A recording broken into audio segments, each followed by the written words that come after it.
Avec Jean-Pierre Arignon, nous allons évoquer la question russo-ukrainienne. Jean-Pierre Arignon, qui a été souvent l'invité de notre émission, je le remercie encore de sa présence. Jean-Pierre Arignon, qui est professeur émérite des universités, qui est historien, spécialiste de Byzance, spécialiste de l'histoire de la Russie. Il a réalisé notamment une Russie médiévale aux éditions des Belles Lettres qui fait autorité, ainsi qu'un ouvrage consacré à la Russie aux presses universitaires de France.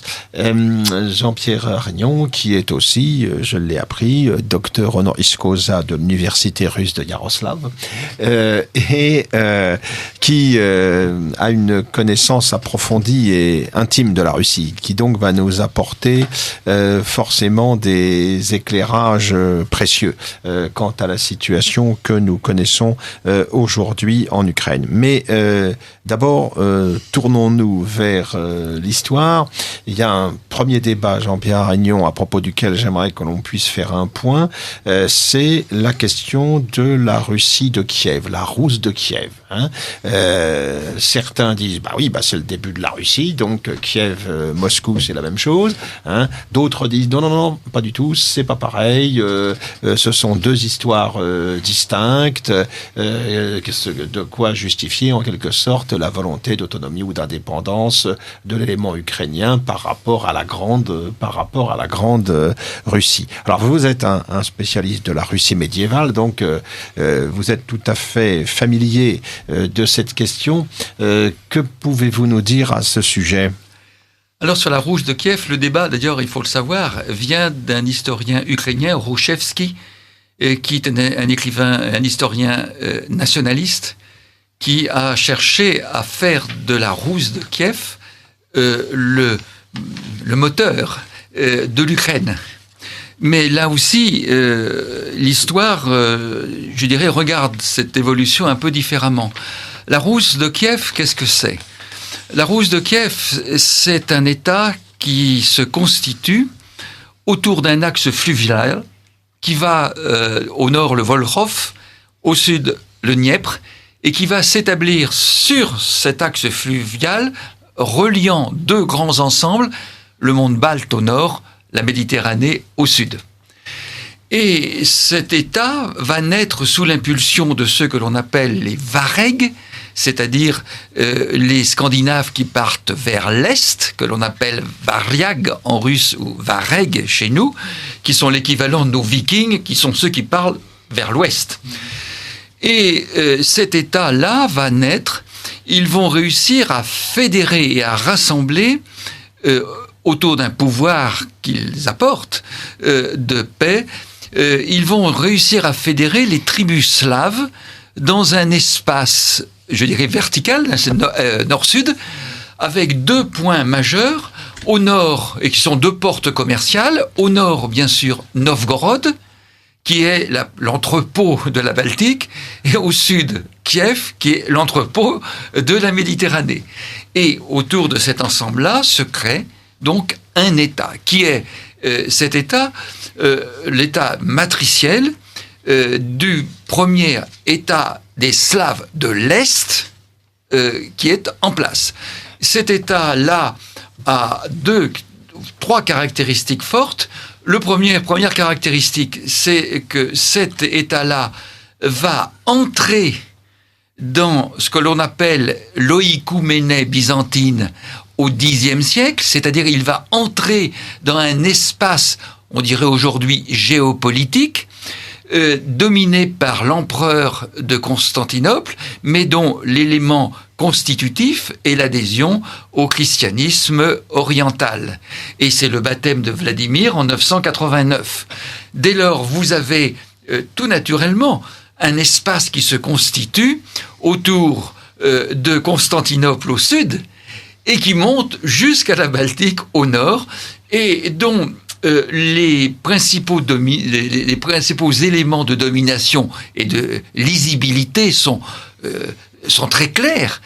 La cathédrale de Kiev est placée sous le vocable de Sainte Sophie, celle de Novgorod sous le vocable de Sainte Sophie, et je ne vais pas vous indiquer toutes les Saintes Sophie qui apparaissent à ce moment-là dans cet espace-là, qui soulignent, s'il en était besoin, que cet État-là est la fille aînée, je dirais, de Constantinople, du patriarcat de Constantinople. C'est là un trait extrêmement important. Et le deuxième trait très important, c'est que cet État de la Rousse de Kiev, qui atteint son apogée entre le Xe et le XIe siècle, sous le règne de Yaroslav Moudry, qui règne, lui, de 1019 à 1054, eh bien, sous ce règne-là, la Rousse de Kiev devient un des moteurs économiques du monde occidental.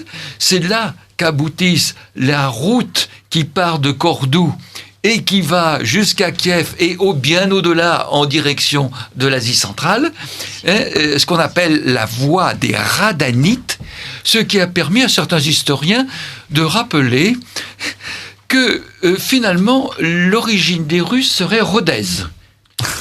À cause des Radhanites. Alors, je vous laisse apprécier. Et j'ai reçu d'ailleurs à ce titre-là une lettre du maire de Rodez me demandant de vérifier cette étymologie, car il y voyait pour sa ville un élément de rayonnement tout à fait majeur.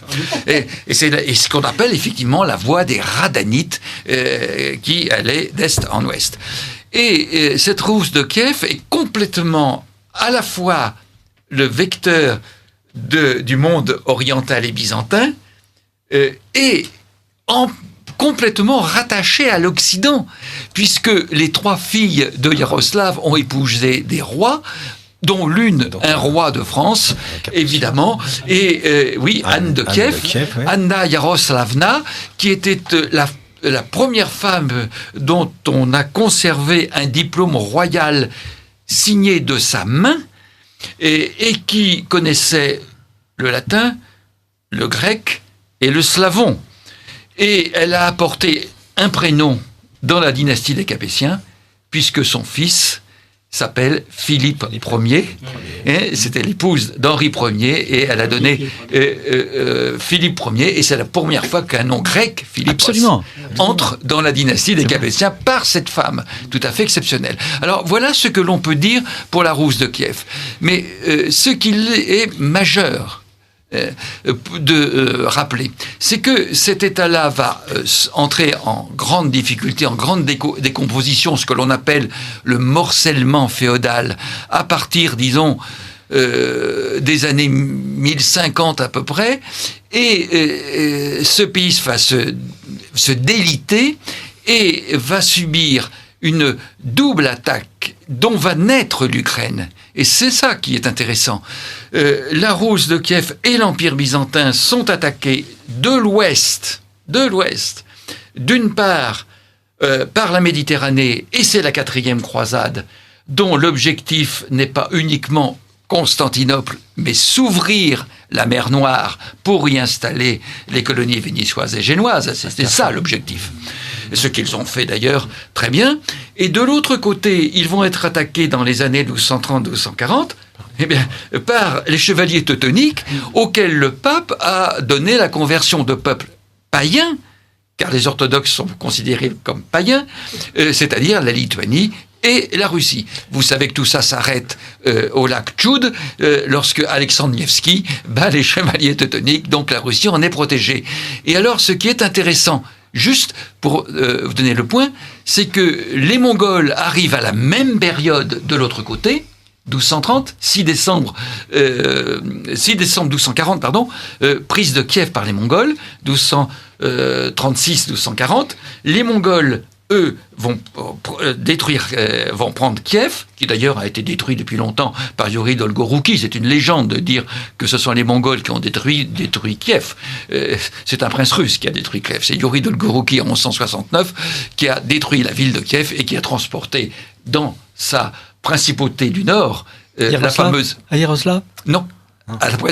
Yuri Dolgorouki à Vladimir. Il l'a transporté à Vladimir, celle qui est devenue le symbole même de la chrétienté orientale, à savoir la Vierge de Vladimir, ce qu'on appelle la Vladimirskaya, qui est une icône byzantine transportée.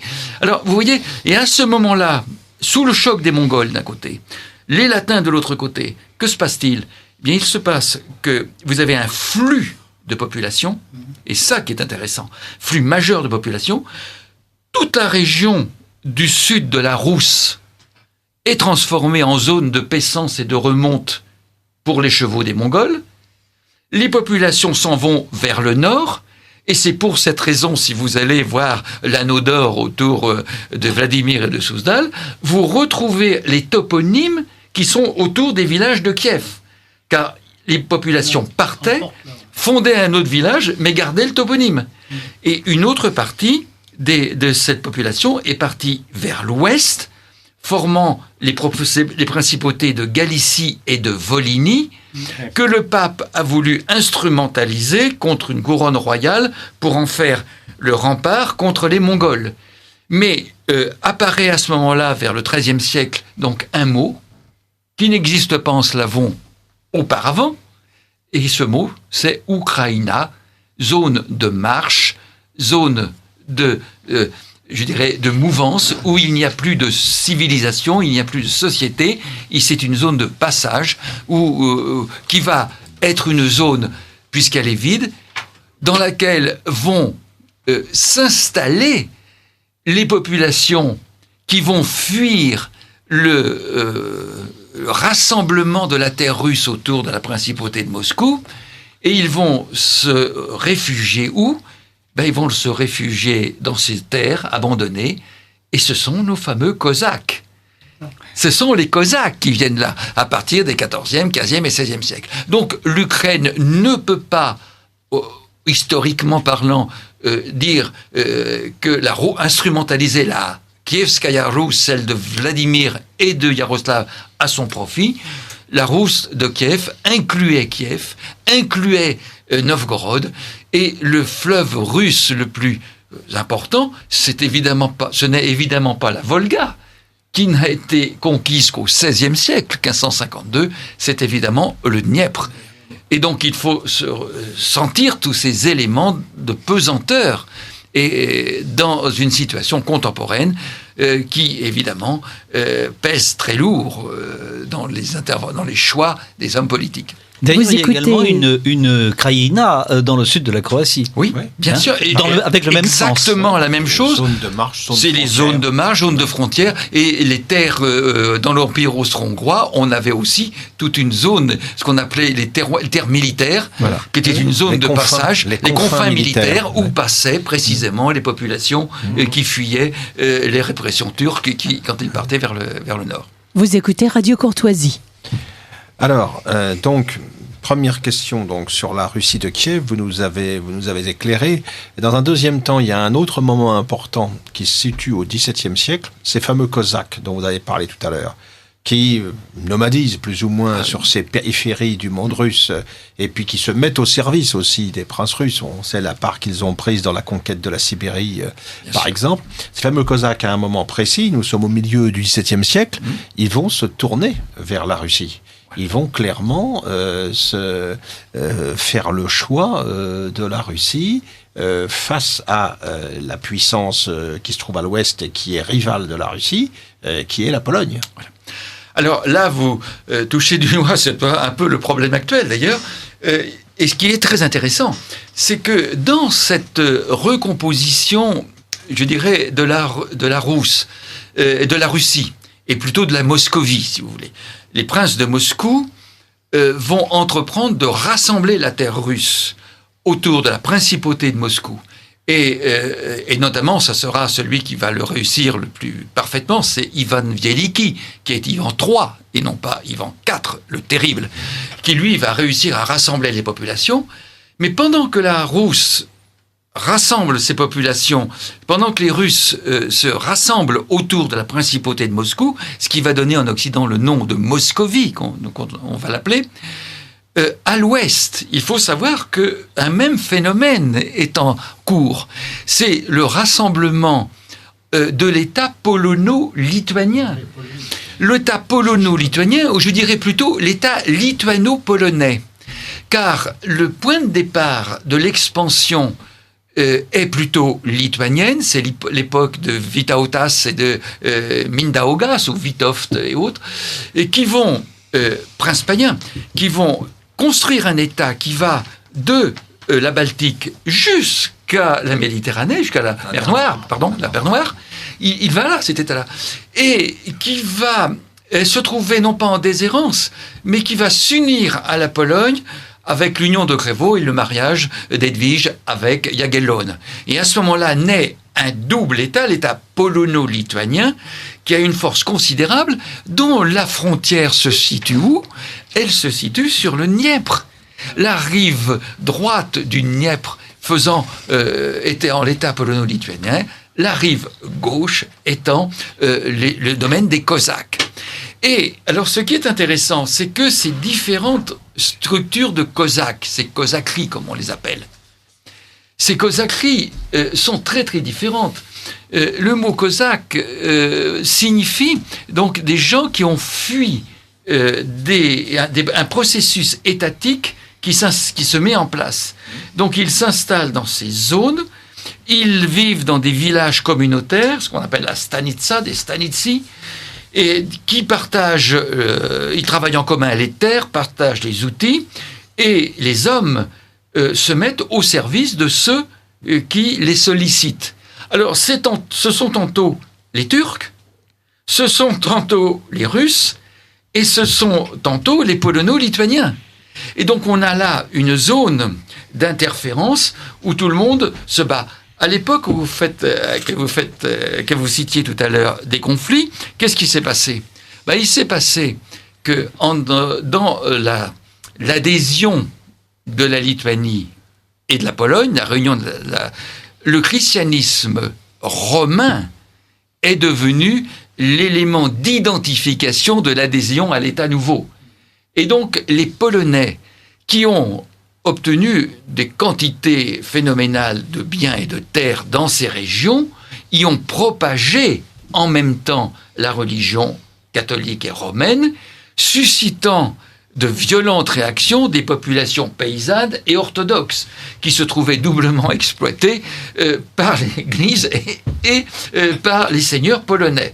Le résultat, c'est que les tensions deviennent insoutenables, et c'est dans ce contexte-là que les Cosaques de Bogdan Chmielnicki vont rentrer en conflit contre les Polonais, vont battre l'armée polonaise et vont créer d'abord un hetmanat et vont surtout demander à ce que l'Ukraine soit associée, intégrée à l'Empire russe. Mais il faut savoir que la Douma par 3 reprises a refusé cette demande d'incorporation, et il a fallu que le tsar pèse de tout son poids pour finalement accepter que l'Ukraine, entre guillemets, cette partie, la rive gauche du Dniepr, puisse faire son entrée dans l'Empire russe, en gardant un certain nombre de privilèges qui ne lui seront supprimés que par Catherine II. Par exemple, le servage qui n'existait pas, il y a un certain nombre d'éléments. Et l'Hetmanat. Et l'Hetmanat qui va être gardé. Donc, il faut voir tous ces éléments, cette pesanteur qui marque ces régions et qui, évidemment, aujourd'hui, sont des rappels historiques récurrents et que chacun instrumentalise. Et alors, ces Cosaques, ils sont divisés en plusieurs groupes distincts. Les Zaporogues, les Cosaques du Don, etc. Et est-ce qu'au XVIIe siècle, c'est l'ensemble des groupes Cosaques qui se tournent ainsi vers la Russie ? Non. Est-ce que certains demeurent proches tout à fait de la Pologne, du domaine polono-lituanien, galicien, etc. Bien sûr, ils étaient divisés. Ceux combattant les uns les autres pour le titre d'Hetman, et donc chacun, les uns ont été du côté des Polonais et des Lituaniens, Bogdan Chmielnicki était lui du côté des Russes, et c'est les rapports de force qui faisaient que cette région était une région en mouvance, une vraie Ukraina. C'était une région en mouvance. Et les héritiers actuels de ces communautés cosaques, quelle est leur attitude, quelle est leur posture aujourd'hui? Est-ce qu'on en voit beaucoup apparemment du côté russe ou pro-russe? Est-ce qu'il y en a également qui sont attachés, à l'inverse, à la cause aujourd'hui de l'État ukrainien? Alors, aujourd'hui, il faut bien voir que les Cosaques, d'abord, ont disparu après 1917, la Révolution, qui a évidemment supprimé le Kozachestva, comme l'on dit, c'est-à-dire les Cosaques, puisqu'ils étaient au service d'abord de l'empereur de Russie. Et donc, par conséquent, en 17, la question a été réglée. Et ils ne sont réapparus que tout à fait tardivement dans un contexte très particulier, qui est celui du contexte ethnographique, avec les danses cosaques, avec la culture cosaque, et avec toute une philosophie et des attitudes dont vous avez probablement le souvenir dans un tableau de Vaznetsov, où l'on voit un groupe de Cosaques hilars, des visages plus en forme de trogne, ils sont en train ils vivent un moment extraordinaire. Alors, quel est le moment qu'ils vivent? C'est une lettre qu'ils sont en train d'écrire. Vous pourrez voir le tableau à l'Ermitage à Saint-Pétersbourg. Une lettre d'insulte qu'ils écrivent au sultan ottoman. Et alors, manifestement, cette lettre les met dans un état de joie indicible. Et vous savez qu'un poète français, Rimbaud, a écrit la réponse. Et donc, on peut lire devant la réponse d'un Français, tellement il a été impressionné par cette vision. Alors, voilà ces Cosaques. Aujourd'hui, qu'est-ce qu'il en est? Alors, aujourd'hui, on peut dire que les Cosaques représentent plus, je dirais, un souvenir de ce type ethnique qu'une véritable force politique. Une identité culturelle. Une identité culturelle qu'autre chose. Néanmoins, vous savez que il est difficile de se rapprocher du monde des Cosaques avec l'État de Skoropadsky qui s'est mis en place pendant les guerres et qui va être avec le titre d'ataman et qui va obtenir qui va être combattu aussi bien par Petliura que Simon Petliura que par Marno. L'Hetmana va être détruit et donc par conséquent le retour de l'histoire, là, ne passe pas dans le schéma qui est le leur aujourd'hui. Mais l'Hetmana de Skoropadsky était assez lié aux Allemands. Il était tout à fait... C'est ça le problème. Oui. Le problème, c'est que avec le départ des troupes allemandes, forcément, je rappelle à nos auditeurs, nous sommes là en 1918. Absolument. 1918, voilà. En 1918, c'est le moment où va être écrit La Garde blanche de Bulgakov également. Exactement. Et si les auditeurs veulent, connaître une image de ce qu'a pu se passer en 1918, eh bien, il faut qu'ils lisent La Garde blanche de Bulgakov. Alors, il y a un point qui me paraît intéressant et qui est lié à l'actualité et notamment aux propos tenus récemment par Vladimir Poutine en termes territoriaux. Poutine a expliqué récemment que toute la région qui s'étend entre la Crimée et la Transnistrie actuelle, avec Odessa notamment, tout ça, c'était un domaine qui avait toujours été considéré comme russe, que les révolutionnaires bolcheviques, quand ils avaient réalisé les découpages territoriaux après 1917, avaient donné ça à l'Ukraine, ce qui n'avait pas grande signification, puisque tout ça c'était le même ensemble, évidemment. Alors, qu'en est-il en réalité de cela? Parce que finalement, si on se souvient bien, au XVIIIe siècle, c'est à l'époque des grandes tsarines du XVIIIe siècle, d'Elisabeth Petrovna, puis Catherine. Ensuite, que le littoral de la mer Noire est occupé et conquis après les victoires remportées par les Russes contre les armées ottomanes. Bien sûr. Donc, historiquement, la légitimité historique semble nous indiquer que ces régions-là sont des régions russes.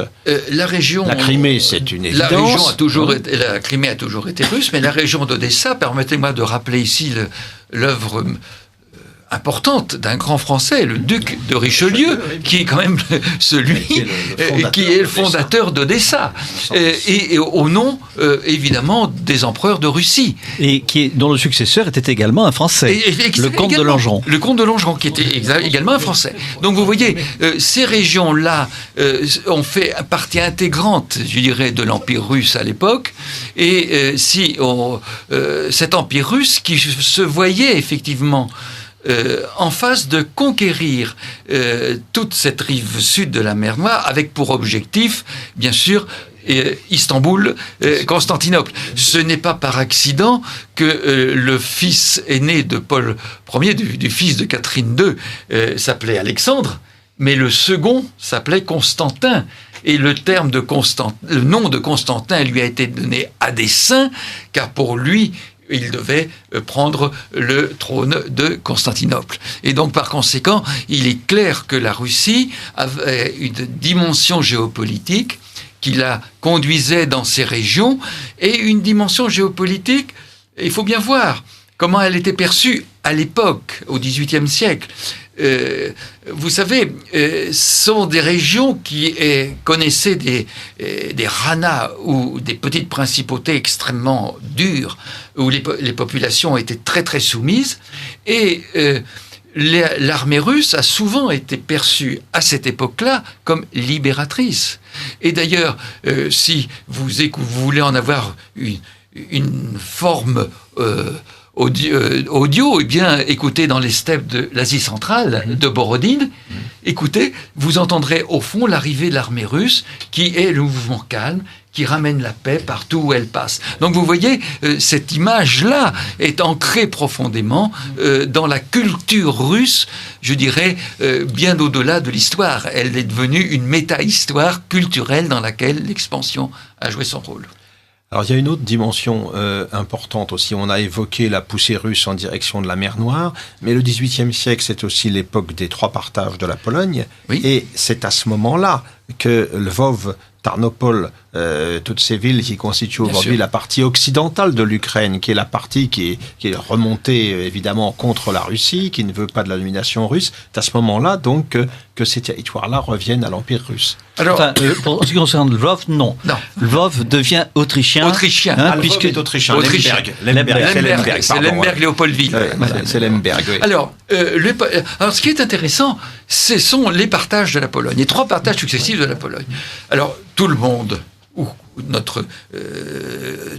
qui s'intéresse un petit peu de loin à ces questions se rappelle que dans nos livres d'histoire, eh bien, il y a eu 3 partages, mais le plus important, ça a été l'occasion pour les Russes de s'emparer de la Pologne.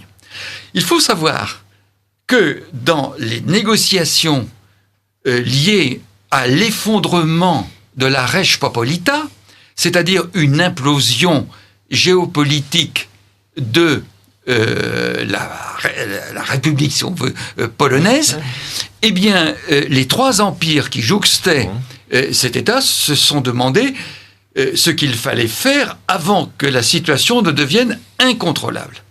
Et à ce moment-là, les 3 empereurs vont négocier. La seule qui a demandé le maintien de la Pologne, il n'y en a eu qu'une. Marie-Thérèse. Non, Catherine pas II. du tout. Catherine II. C'est Catherine II. Catherine II, et on a ses textes, a ferraillé avec les Autrichiens et les Prussiens pour maintenir la Pologne, et se rendant compte qu'elle n'y parviendrait pas, elle a pensé qu'il valait mieux que ce soit les Russes qui prennent une large part de la Pologne pour maintenir leur culture, ce qui paraît étonnant aujourd'hui. Oui, parce que c'était des Slaves, peut-être. Parce que c'était des Slaves, bien sûr. Et que elle voyait ce qui allait se passer. Et que la partie Galicie-Volhynie va entrer dans l'Empire d'Autriche, et la Prusse va prendre l'autre partie de cette région. Et ce qui va faire disparaître, évidemment, la Pologne. Et vous savez les conséquences que ça va avoir. C'est à cette époque-là, d'ailleurs, que l'aigle blanc polonais devient une décoration éminente de l'Empire russe. Mais par respect pour la Pologne. D'ailleurs, il portait le titre de roi de Pologne, je crois. Roi de Pologne, c'était le titre. Et même tsar de Pologne. Puisque vous savez que l'empereur russe ne porte qu'un seul titre. Il est impérator depuis Pierre le Grand, et pas tsar. Mais il portait le titre, c'était empereur de Russie, de toute la Russie. Et ensuite, tsar de Finlande, tsar de Pologne, c'était un titre secondaire. D'accord. Vous écoutez Radio Courtoisie, le journal des historiens, dirigé aujourd'hui par Philippe Conrad, assisté de son adjoint Pierre Demeuse et de Nicole. Nous recevons Jean-Pierre Arignon à propos de l'Ukraine et de la Russie, en présence de Bernard et Alain Zeller. Alors, un auditeur nous dit que la lettre des Cosaques au sultan n'est pas de Voznetsov, elle est de Répin. Répin, oui, il a raison. Voilà. Je fais amende honorable, c'est Répin. Merci, cher auditeur. Alors, on nous demande, l'invité a-t-il des informations sur quel type d'Ukrainien pouvait être dans les armées d'un chef de guerre qui s'appelait Makhno pendant la Révolution russe? Reste-t-il des souvenirs de cette action dans la mémoire actuelle en Ukraine? Alors, le personnage de Makhno, personnage qui est mort en France. Alors, Nestor Ivanovitch Makhno, vous le savez, est né à Ouliapol, justement chez les Cosaques Zaporozh, de l'autre côté. Il est né en 1889, il est mort, comme vous venez de le dire, à Paris, d'une façon très pauvre d'ailleurs, le 25 juillet 1934. Vous savez qu'il est inhumé au Père-Lachaise, et il y a un numéro où il est inhumé. Il a fini ouvrier chez Renault. Et ouvrier chez Renault, c'est cela. Alors, c'était un personnage qui a gardé encore en Ukraine et chez les Ukrainiens, nos amis ukrainiens, qui a gardé encore une identité. C'est le phénomène un peu particulier, mais je dirais qui est très important de connaître. Et je remercie l'auditeur d'avoir posé, ou l'auditrice, d'avoir posé cette question. Pourquoi ? Parce que Makhno est un personnage... un personnage qui s'est vraiment engagé, mais littéralement engagé, dans l'anarchisme. Il a combattu tout à la fois les Blancs, les Rouges et les Allemands. C'était un personnage très particulier, et Makhno et ses troupes sont perçus de temps en temps par les Rouges comme un allié utile, sinon fiable. Notamment, c'est Makhno qui va être chargé de combattre les armées blanches du général Dénikine. C'est l'homme de Dénikine. Et c'est lui qui va être chargé de ça. Et le 26 janvier 1919, un accord d'ailleurs est signé, officiellement cette fois-ci, entre Makhno et les bolcheviks. En échange, qu'est-ce qu'il y avait ? En échange, il y avait la fourniture d'armes, et les makhnovistes, comme on les appelle, deviennent alors la 3e brigade du Dniepr. La voilà, cette fameuse 3e brigade du Dniepr, partie intégrante de l'armée rouge. Et les combats, malgré cet accord, les bolcheviks sont très méfiants contre ce groupe d'anarchistes, parce qu'ils voient dans leurs propres troupes, puisqu'ils font partie, se multiplier les anarchistes, et ils viennent déstabiliser complètement les troupes des bolcheviks, contestant les commissaires politiques. Et ils abandonnent d'ailleurs bientôt l'Ukraine pour renforcer d'ailleurs la défense de Moscou que menaçait Dénikine. Alors, voilà tous ces moments. Et ils sont mal vécus pour un événement que vous connaissez comme moi, puisque du 26 octobre au 5 décembre 1919, eh bien, ce sont les troupes de Makhno qui ont pillé, violé, liquidé les fameux ménonistes. Ces ménonistes qui accueillaient l'armée blanche de Dénikine dans ces villages d'Ukraine. Eh bien là, notamment ce qu'on appelle le massacre d'Eichenfeld, 2 jours où on a mis à mort 140 vieillards, hommes, femmes et enfants. les Ménonites sont complètement, cette communauté, vous savez, jamaïcaine qui vivait là pacifiquement, sont à peu près anéantis. Alors voilà la lutte. Marnot va mener la lutte jusqu'en 1920 contre les forces blanches et les troupes d'occupation allemandes et autrichiennes. Il se bat des deux côtés. Et c'est après la défaite de Wrangel que les marnovistes deviennent inutiles pour les bolcheviks, qui les déclarent immédiatement hors la loi. C'est le 4e congrès de juin 1919. Ils prennent les armes contre les Rouges sous forme de guérilla. Et en août 1920, Marnot est blessé lors d'un combat contre l'armée bolchevique. Et le 28 août 1921, il se réfugie en Roumanie, d'où Tchitcherine voudrait le faire extrader et juger. Puis Marnot passe en Pologne, d'où il se rend à Danzig, où il est détenu, et là, il s'évade pour rejoindre Paris, où il fonde un journal que l'on peut trouver à la Bibliothèque nationale de France, Dielo Truda. Dielo Truda est là le journal qu'il a fondé. Il y mène plus qu'une activité, on peut dire, théorique, et il reçoit un certain nombre d'anarchistes, et il vit, il meurt de tuberculose, vous le savez, à Paris, le 25 juillet 1934, et si vous voulez aller sur sa tombe, eh bien c'est le Columbarium, le numéro 6685.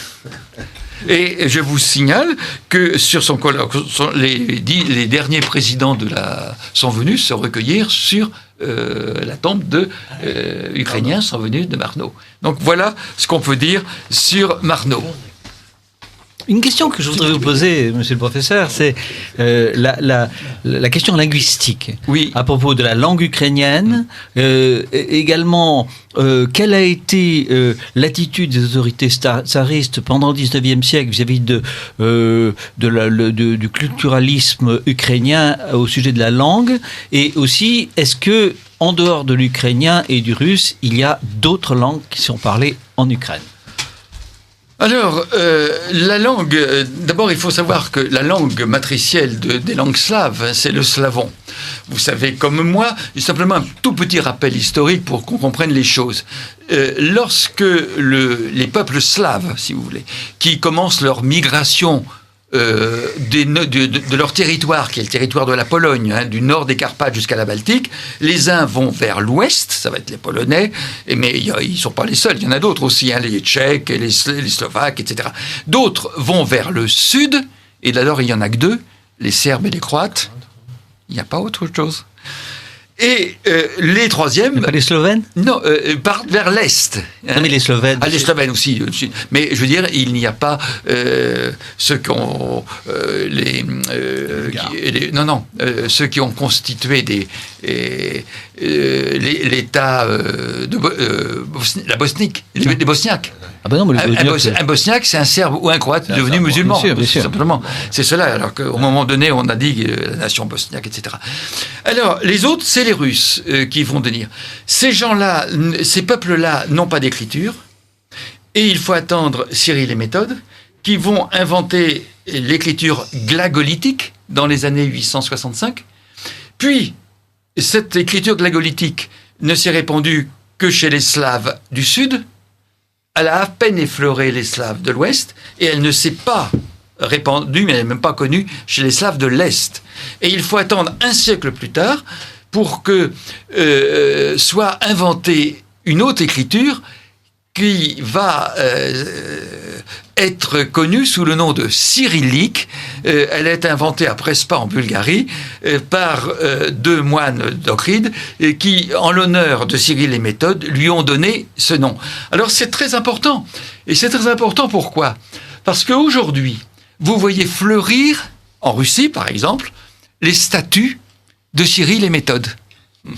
Mais on les fait, ils tiennent sur le cartouche l'alphabet cyrillique, justement celui qu'ils n'ont pas inventé.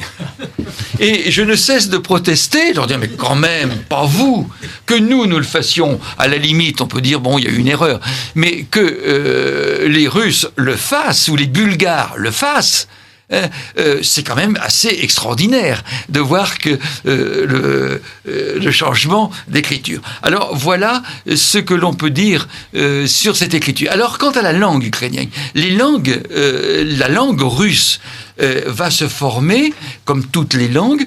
On va distinguer le slavon, qui est la langue d'église, c'est-à-dire une langue qui est figée dans son évolution, je dirais, onomastique, culturelle et linguistique.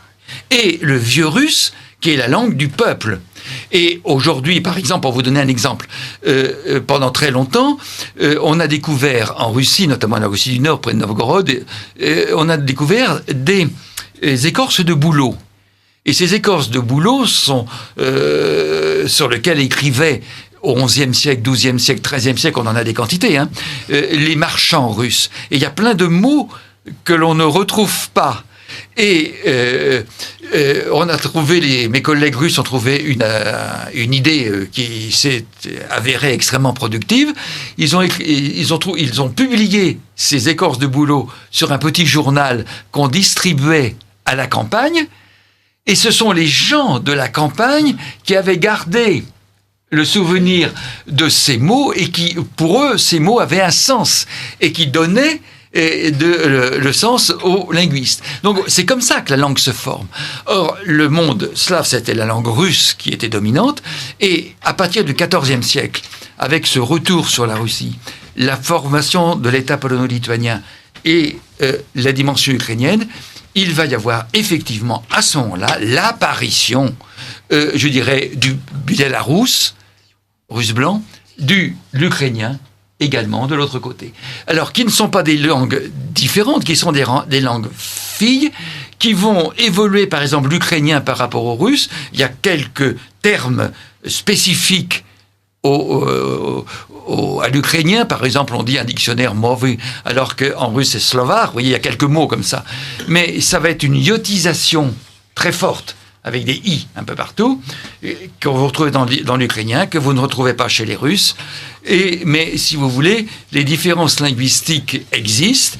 Il faut savoir que le premier poète ukrainien, n'est autre que Taras Shevchenko, qui est le premier à avoir écrit en langue ukrainienne, pour donner à l'ukrainien une dimension culturelle qu'elle n'avait pas, parce que l'autre grand ukrainien, c'est évidemment Nicolas Gogol, qui, lui, n'a pas écrit une ligne en ukrainien, mais exclusivement en langue russe, ce qui lui vaut d'ailleurs d'avoir été marginalisé pour les noms de rues à Kiev. Et ce Shevchenko, il vivait à quelle époque ? Alors, Taras Shevchenko a vécu en même temps au XVIIIe siècle, à la fin du XIXe siècle. D'accord. Alors, j'ai un poème sur lui, de lui d'ailleurs, plutôt, sur lui, qui est assez beau, et ce poème, c'est son testament. Il a écrit un testament qui est un texte assez extraordinaire. Le voilà. Je vais le récupérer. Et ce texte, le voici. Taras Shevchenko, le testament. Voici ce qu'il dit. Et vous allez voir, c'est intéressant si on le lit. Alors, il y a différentes traductions. Il a été écrit en 1845. Il dit ceci: « Quand je mourrai, enterrez-moi, en dressant ma tombe au cœur des steppes infinies de ma chère Ukraine, pour que je voie les champs immenses, le Dniepr et ses falaises, et pour que je puisse entendre son grondement puissant. Quand de l'Ukraine il portera jusqu'à la mer Bleue le sang ennemi, alors j'abandonnerai montagnes et prairies et m'envolerai vers Dieu pour prier. Mais jusque-là, Dieu m'est inconnu. Enterrez-moi. Mais vous, debout, brisez vos chaînes et abreuvez la liberté avec le sang des ennemis. Puis dans la grande famille, la famille libre et nouvelle, n'oubliez pas de m'évoquer à voix basse, tendrement. » Voilà un poème de Shevchenko. Et alors, à partir de là, à partir de cette première prise de conscience ukrainienne, quels ont été les développements du nationalisme ukrainien jusqu'en 1914, en fait, jusqu'au début du XXe siècle? Alors, le développement du nationalisme ukrainien s'est fait avec beaucoup de vigueur, parce qu'il a été porté par des gens de qualité. J'ai cité l'historien Rouchevski, par exemple, son histoire de l'Ukraine, qui est un travail extrêmement important et qui l'a fait connaître. Et alors, l'autre élément qu'il faut bien voir de l'Ukraine, c'est incontestablement le relais du nationalisme a été pris par des personnages. Et des personnages qui ont marqué ce pays. Alors, le premier à l'avoir marqué, c'est Simon Petliura. Avec Simon Petliura, alors Simon Petliura portait sur son bras, comme brassard, exactement celui que vous trouvez aujourd'hui. C'est-à-dire, aujourd'hui, à Maïdan, les hommes de Maïdan portaient exactement l'emblème, le trident, le trizoub, comme on dit, de Petliura. Alors, Petliura était un journaliste ukrainien. Il est né à Poltava, lui, du coup, en 1879, et il est mort, vous le savez, assassiné à Paris le 25 mai 1926. Petliura. Alors, c'est un des hommes les plus importants du mouvement national ukrainien. C'est le commandant suprême de l'armée. C'est le 3e président de la République populaire ukrainienne. Et donc, c'est autour de personnages de cette dimension que le nationalisme ukrainien s'est développé, car c'est un homme de lettres, c'est une des figures du mouvement socialiste ukrainien au début du XXe siècle, autonomiste, puis indépendantiste. Il est celui qui a formé l'armée ukrainienne, c'est le premier fondateur de l'armée ukrainienne. Il lutta contre les bolcheviks et l'armée blanche durant la révolution russe. Vaincu, il part en exil, dirige le gouvernement ukrainien en exil, et les pogroms qui se déroulèrent sur le territoire ukrainien à cette époque et le motif de son assassinat sont aujourd'hui l'origine de très vives controverses. Je crois qu'il y a des études qui sont en cours aujourd'hui pour essayer d'avoir une vision plus historique, je dirais, de ces événements. Mais il faut savoir que Petliura a été promu héros de l'Ukraine. Donc c'est autour de ces gens, de ces hommes-là. Et l'autre, c'est bien sûr Stepan Bandera. Stepan Bandera, qu'il met en 1909, lui du coup. Eh bien, Stepan Bandera est un personnage qui a profondément marqué le pays. Il a en 1939, Bandera arrive à Cracovie à la tête d'un groupe de nationalistes ukrainiens et il participe à l'organisation de 2 bataillons au sein de l'armée nazie. Qui est le bataillon Nartingal, c'est lui, Nartingal, avec ses 2 bataillons, le bataillon Roland, et qui forment ce qu'on appelle la Légion ukrainienne. Et Bandera n'y a pas participé à titre personnel, mais il est le fondateur. En 1940, il dirige le groupe révolutionnaire de Loum, et le 30 juin 1940, il est nommé, vous le savez, au gouvernement du nouvel État ukrainien, proclamé en 1941 à Lviv. Donc vous voyez, il y a une tradition là. C'est pour ça que sa statue aujourd'hui est à Lviv. Et cette statue a fait une tempête, puisqu'elle a été élevée par le président Youtchenko, mais le Centre international du judaïsme a demandé à ce qu'on lui retire le titre de héros de l'Ukraine, le Simon Wiesenthal. Alors aujourd'hui, là aussi, sur Bandera, son rôle, quel est-il? On ne sait pas trop, mais il a été arrêté aussi par les nazis. Ce sont des personnages qui ont une carrière tout à fait particulière. Et après la guerre, il s'est installé en République fédérale d'Allemagne, vous le savez, où il a été assassiné le 15 octobre 1959. Le procès a eu lieu en 1962 dans la République fédérale d'Allemagne, et Stachinski, qui a été condamné à 5 ans de prison, a été condamné à 8 ans de prison, a été condamné comme responsable d'un assassinat engendré par le KGB qui avait été chargé de le réduire.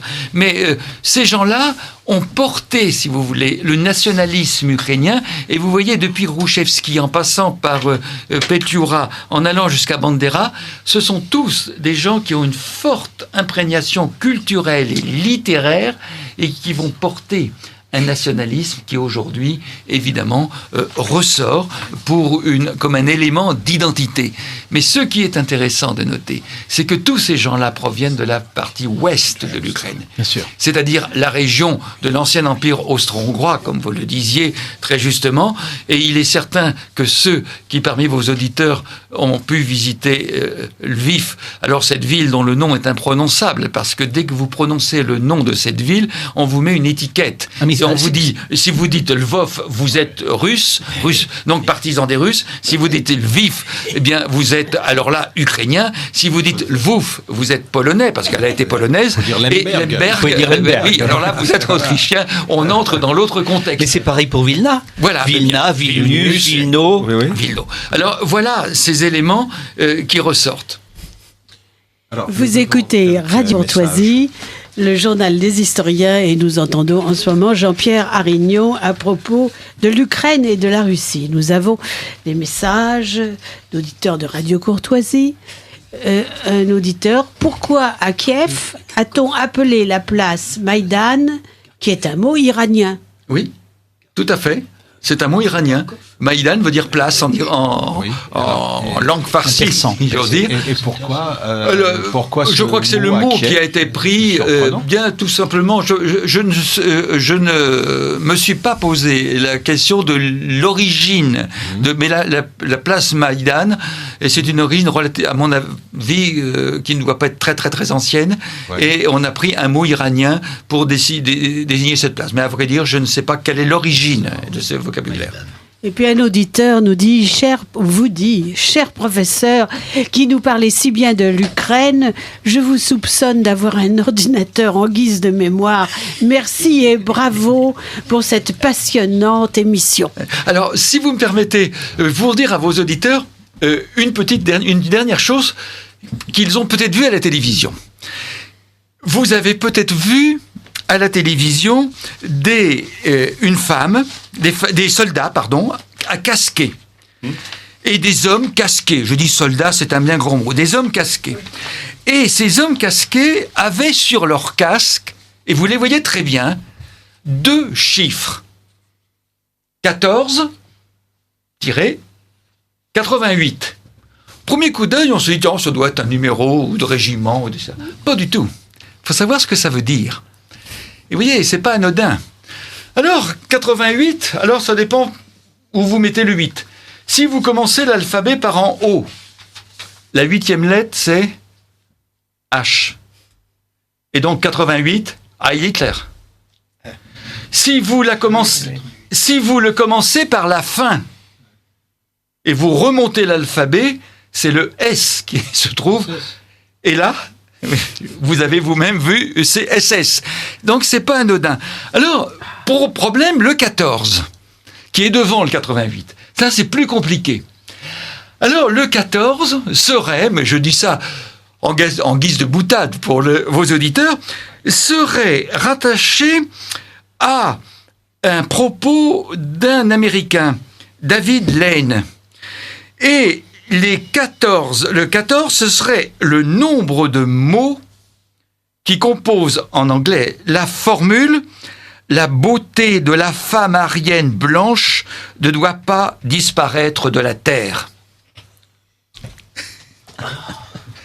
14, 88. Amusant. Alors, nous avons également un message d'une auditrice qui nous signale un accord conclu entre l'Ukraine et la Turquie, un accord technique concernant l'organisation de l'administration. Et elle en profite pour nous rappeler qu'en mars 2013, Ahmet Davutoglu, le ministre turc des Affaires étrangères, déclarait que la parenthèse kémaliste n'avait que trop duré, qu'il était temps de reconstituer l'Empire ottoman. Et ce rapprochement entre l'Ukraine et la Turquie, semble-t-il, elle l'interprète comme une volonté néo-ottomane, puisqu'il faut le rappeler, le littoral de la mer Noire et la Crimée ont été ottomans jusqu'au XVIIIe siècle. Alors, je connais assez bien Ahmet Davutoglu. C'est un historien, comme moi, qui a fait sa thèse sur l'Empire ottoman, mais il est très loin de vouloir reconstituer l'Empire ottoman. Mais par contre, ce qui est intéressant dans votre question, est très intéressant, et la question de l'auditrice, c'est que, effectivement, la Turquie s'est tournée pendant très longtemps, vous le savez, vers l'Europe. Puis, ayant reçu des fins de non-recevoir, elle s'est tournée vers la Russie. Et elle a fait une lettre d'admission, M. Davutoglu a fait une lettre de demande d'admission de la Turquie dans l'organisation de coopération de Shanghai, où la Turquie trouverait l'ensemble des peuples turcophones qui sont sur la route de la soie. Quand s'est déclenchée l'affaire syrienne, l'Europe s'est précipitée en Turquie en disant à M. Davutoglu, à M. Erdogan, faites attention, c'est extrêmement grave pour vous. La frontière turco-syrienne va être menacée et pour éviter tout incident, on va vous installer des unités de lancement de fusées patriotes. Mais les fusées patriotes n'avaient qu'un seul objectif, vous vous en doutez bien, qui n'était pas de protéger la frontière entre la Turquie et la Syrie, qui ne présentait pas, disons, un risque à ce point, mais c'était de mettre des fusées de l'OTAN en territoire turc, ce qui rendait impossible l'adhésion de la Turquie à l'organisation de Shanghai. Intéressant. Intéressant à lire. CQFD. Alors, Mais en tant que membre de l'OTAN, la Turquie n'a pas de défense aérienne, parce que Patriot, c'est la défense aérienne assez élaborée. N'a pas de défense aérienne, disons, au nom de l'OTAN ? Non, justement. Ah ouais. C'était tout le problème. La Turquie n'avait pas de présence de troupes, labellisées OTAN, et elle participe aux entraînements et autres. Il y a une base américaine en Turquie. Oui, mais Çerlik. Oui, Çerlik. Mais il était d'ailleurs question qu'elle s'en aille. Et donc, par conséquent, on s'est précipité par mettre les patriotes en disant, vous voyez bien, on a maintenant des armes de l'OTAN, vous êtes vraiment les garants du front sud. Résultat, évidemment, ça rend rédhibitoire l'adhésion de la Turquie à l'organisation de Shanghai, car là, Davutoglu,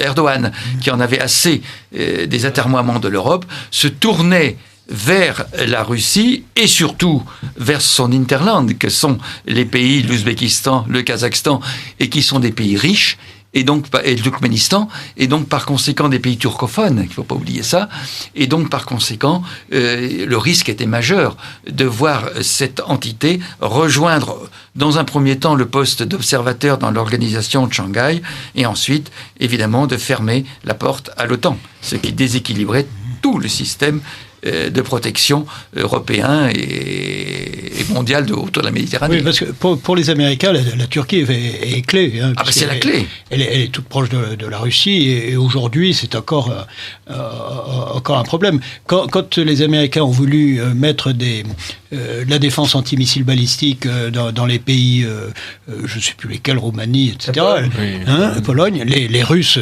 évidemment, voient ça. Théoriquement, ces missiles, c'est contre les missiles iraniens, c'est pas faux d'ailleurs, mais également la Russie voit ça comme contre elle. C'est surtout contre la Russie. Contre la Russie. Oui, non, c'est bon. L'Iran, je menace pas beaucoup. Hein. Si, je connais un petit peu quand même. Et donc, et en plus, les missiles ce genre de missiles anti-missiles balistiques, de défense anti-missiles balistiques, n'est valable que contre des lancements, disons, pas des frappes énormes contre quelques missiles. Voilà, elle n'est efficace que contre quelques missiles. Or, les Russes en ont beaucoup. Donc, c'est plutôt contre les Iraniens. Quand on fait les cercles de portée des missiles iraniens au fur et à mesure qu'ils développent des missiles de plus en plus à plus longue portée, on s'aperçoit que maintenant, il y a toute une partie de l'Europe de l'Est qui peut devenir à court terme. Bon, mais la Turquie aussi a longtemps a fabriqué, par exemple, les missiles Stinger. Les Stinger.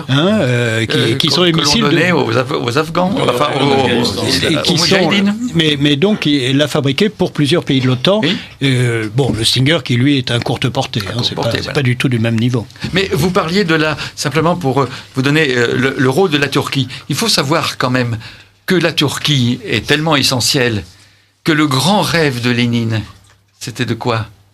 C'était de faire entrer la Turquie à l'intérieur d'une union des républiques socialistes soviétiques. Et que le résultat de cette stratégie de Lénine, poursuivie pas très longtemps par Staline, qui a vite compris que ça aurait été difficile, mais ça vous a entraîné quoi ? Ça vous a entraîné, passez-moi l'expression, le dépeçage de l'Arménie.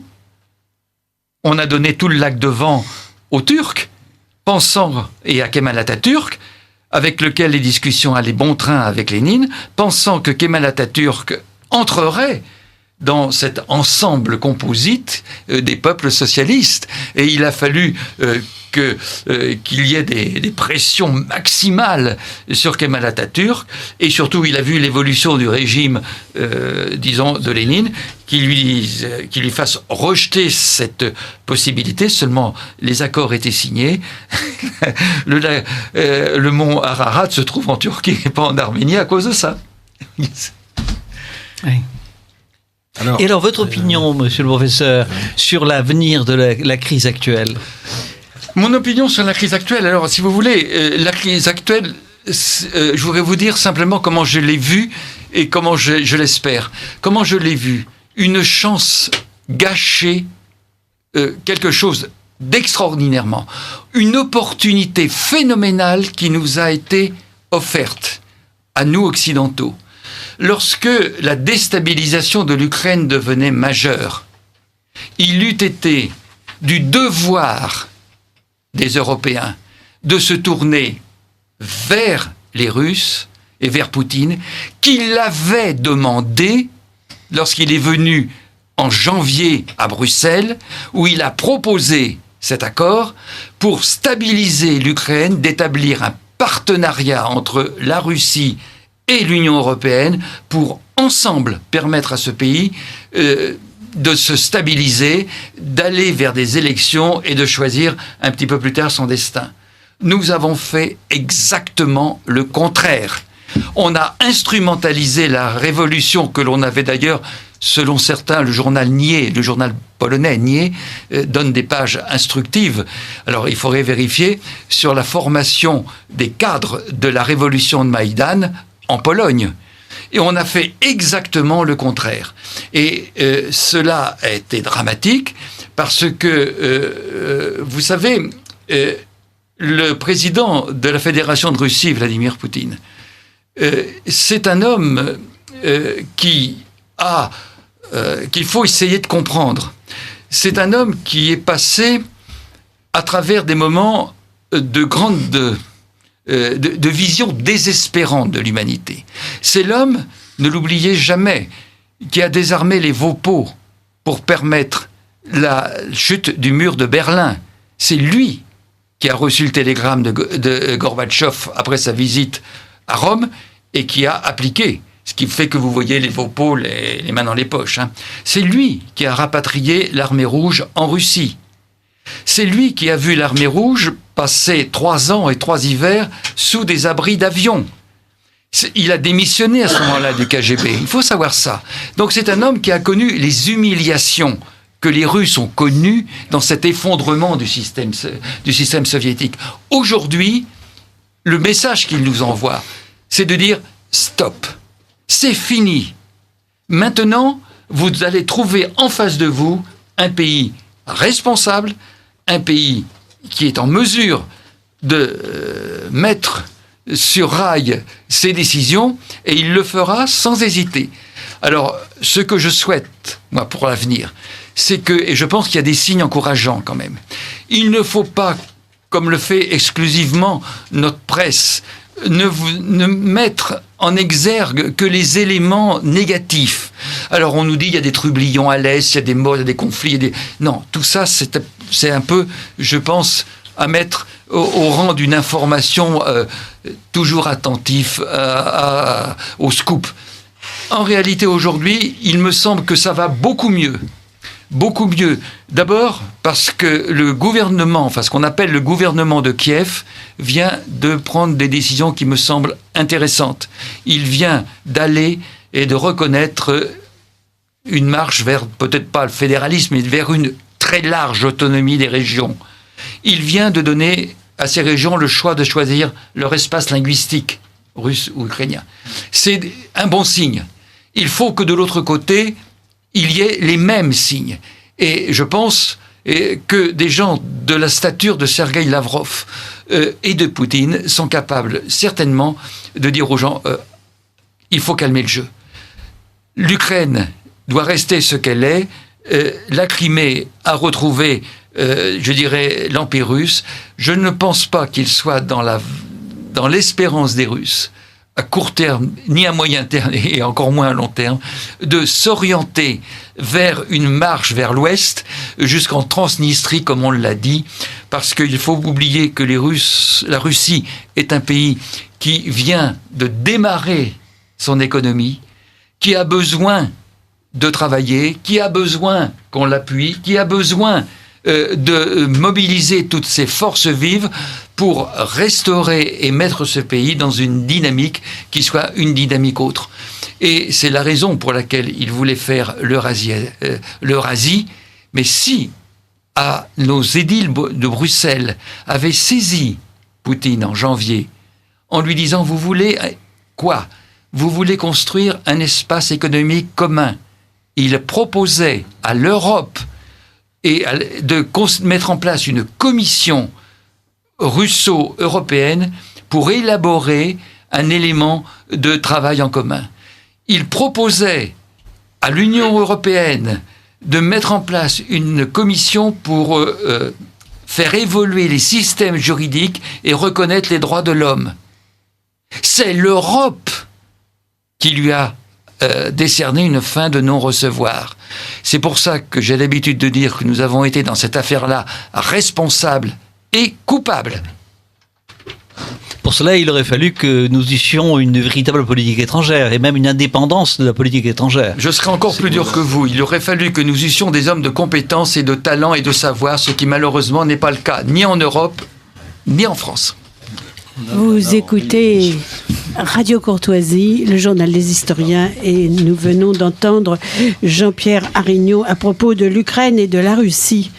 Et une auditrice de Radio Courtoisie nous demande depuis quand existe la configuration actuelle de l'Ukraine.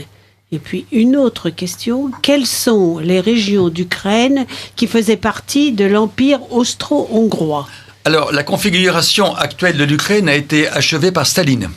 La dernière région qui a été donnée, c'est Staline qui l'a donnée. Alors, il faut savoir que c'est la région de Galicie-Volhynie, c'est la dernière qui a été donnée par Staline. C'est celle qui achève la formation, je dirais, de l'Ukraine, auquel on a ajouté la Crimée sous Khrouchtchev, qui était d'origine ukrainienne et qui est donné la configuration actuelle. Mais celui qui a configuré l'Ukraine dans ses frontières actuellement, le dernier, c'est Staline.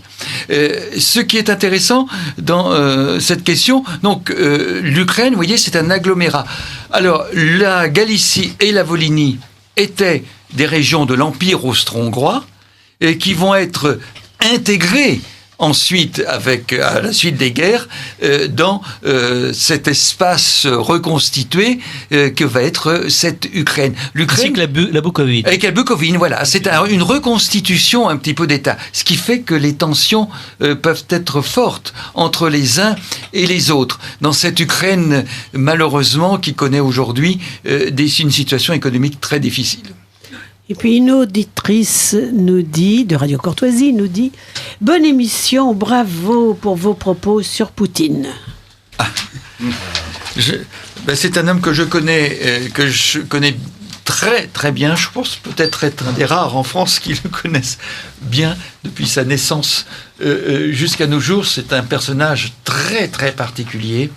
Mais je pourrais vous dire que si les Français avaient voulu connaître Poutine, il suffisait qu'ils lisent Od Pierre-Valitsa à la première personne, le livre qui a été écrit par des journalistes russes qui ont enquêté tout autour de sa famille et tous ceux qui l'ont formé. On aurait découvert beaucoup de choses. Je l'ai traduit en français, aucun éditeur n'a voulu le publier. Alors, nous avons des réponses à certaines questions. Maïdan est une vieille racine indo-européenne. Oui. On retrouve ce mot qui désigne une esplanade, une grande place, en Inde et même en Indonésie, dont la langue nationale contient des mots sanscrits. Le farsi et Maïdan. Un autre auditeur, Maïdan signifie place en ukrainien. Le nom de cette place est en fait Maïdan Nezalegnosti, ce qui signifie place de l'indépendance, ce qui est imprononçable et que l'on simplifie par Maïdan.